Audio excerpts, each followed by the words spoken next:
Oke, baik. Jadi selanjutnya saya akan menjelaskan tentang pembelajaran berdiferensiasi.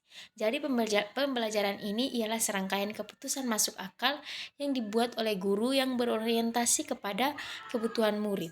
Keputusan-keputusan yang dibuat tersebut yaitu terkait dengan kurikulum yang memiliki tujuan pembelajaran yang didefinisikan secara jelas. Jadi bukan hanya guru yang perlu jelas dengan tujuan pembelajaran, namun juga murid. Yaitu tujuan untuk belajar.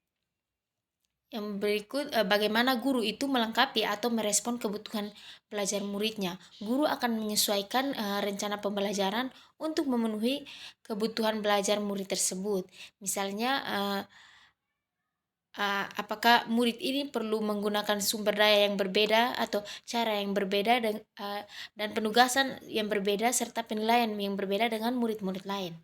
Lalu bagaimana seorang guru itu menciptakan lingkungan belajar yang mengundang muridnya untuk belajar dan bekerja keras untuk mencapai tujuan belajar yang tinggi, di mana guru dapat memastikan setiap murid di kelasnya itu tahu bahwa akan selalu ada dukungan untuk mereka di sepanjang proses. Yang berikut itu manajemen kelas. Jadi manajemen kelas yang efektif itu jadi bagaimana guru itu menciptakan prosedur, rutinitas, metode yang memungkinkan adanya fleksibilitas, namun guru juga struktur yang jelas sehingga walaupun murid itu melakukan kegiatan yang memungkinkan berbeda, namun kelas itu tetap dapat berjalan secara efektif.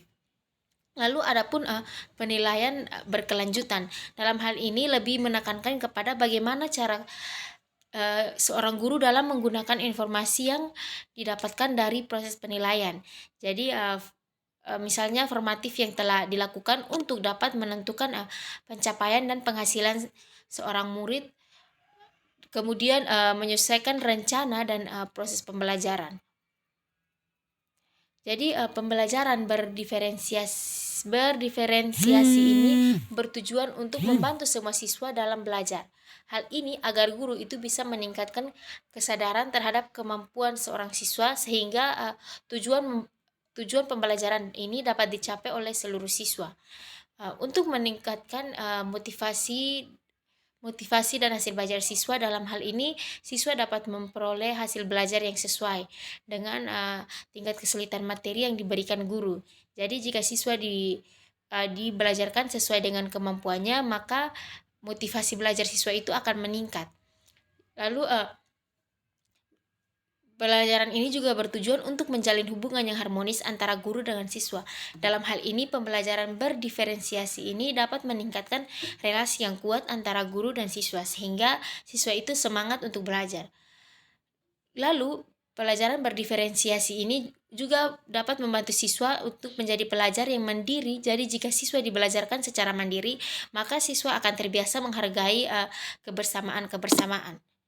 Lalu untuk meningkatkan kepuasan guru, jadi jika menerapkan pembelajaran berdiferensiasi ini, maka guru itu merasa tertantang untuk mengembangkan kemampuannya dalam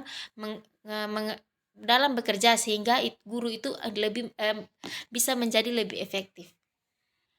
Adapun komponen-komponen dalam pembelajaran berdiferensiasi ini.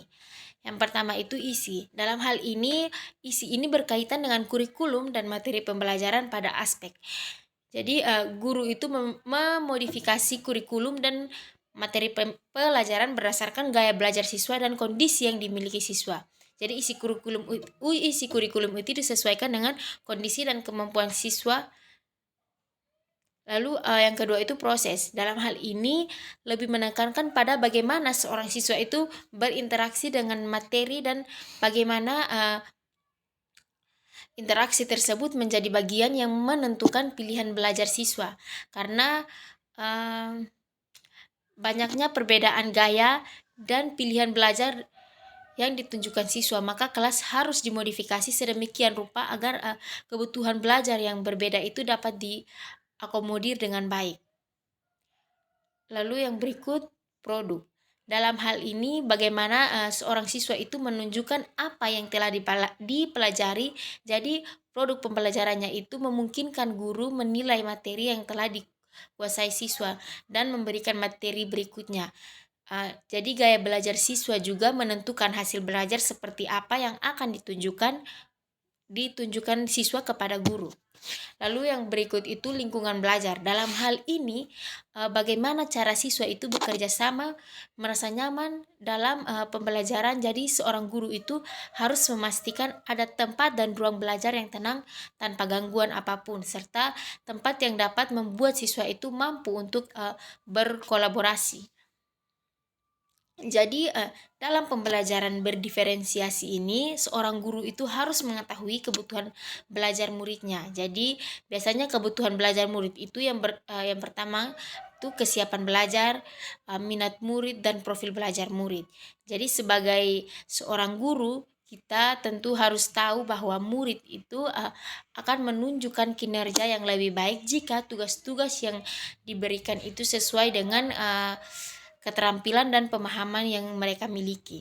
Sebelumnya dalam hal ini berkaitan dengan kesiapan belajar atau readings yang jadi jika tugas-tugas tersebut memicu keinginan atau hasrat dalam diri seorang murid, dalam hal ini minat, atau jika tugas itu memberikan kesempatan bagi siswa untuk bekerja dengan cara yang mereka sukai atau profil belajar mereka. Sekian pemaparan materi dari saya. Terima kasih.